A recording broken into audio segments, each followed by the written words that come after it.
COVID-19 booster shots, saying there's a shortage of vaccine supplies to poor countries, so no one should get boosters until the poor countries get all their vaccines. The White House told the WHO thanks, but no thanks for that advice, and said that if approved, meaning if the booster shots are approved, the United States would prioritize Americans in getting the shots. There you go.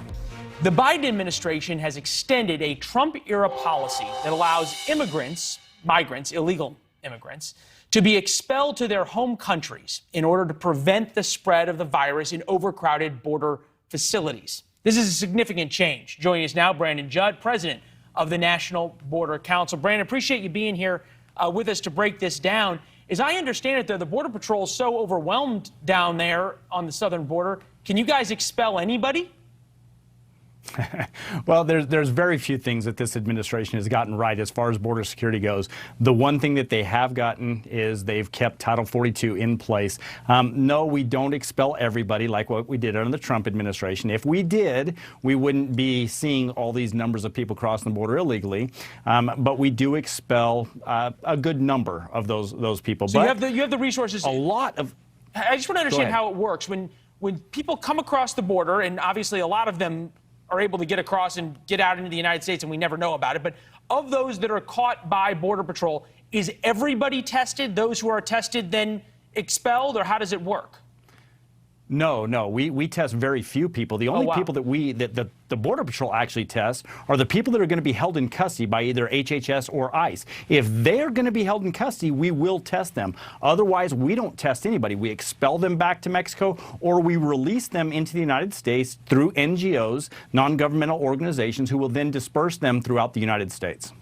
And what makes it's pretty tough, though, to get expelled by Border Patrol, correct?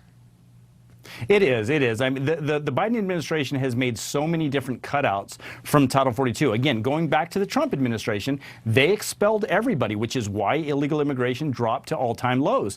But under the Biden administration, they made so many different cutouts for so many different people that, no, we do not expel even close to what we did under the Trump administration, and that's why we've seen the numbers explode. But if they got rid of the Title 42 altogether, those numbers would become exponentially worse than they already are.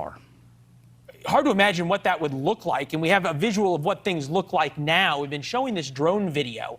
As I said a couple of days ago, this is not a music festival under that bridge. It's a bridge near the border where there were about 1,000 illegal immigrants being held by the Border Patrol, most maskless, all standing there. It seems as though it would be impossible to really process them in any kind of meaningful way. So what happens to people like that?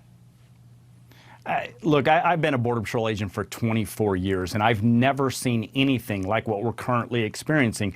We are apprehending groups that are 200 that are crossing the border altogether. You know, back in the busiest times prior, in the late 90s, early 2000s, if we apprehended a group of 50, it was a huge group. Now we're apprehending groups of hundreds of people. And so, no, we just don't have the resources. And what's worse about that is we're pulling all of our resources into processing, and we're running a skeleton crew on the border. So the number of people that are evading apprehension is astronomical as well. We've added nearly 800,000 people to the illegal population in 7 months alone. That's crazy. And when you consider the ones that are able to evade apprehension and get away, we don't know who they are, where they're coming from, or what their intentions are. 800,000 people. That's extremely dangerous. Yeah, that's 4 cities of St. Louis. Where I'm from in St. Louis, about 200,000. That's 4 of them.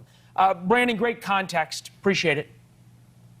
Thanks, Leland. All right. We want to draw your attention to some strong words out of Israel tonight. The defense minister there said Iran violated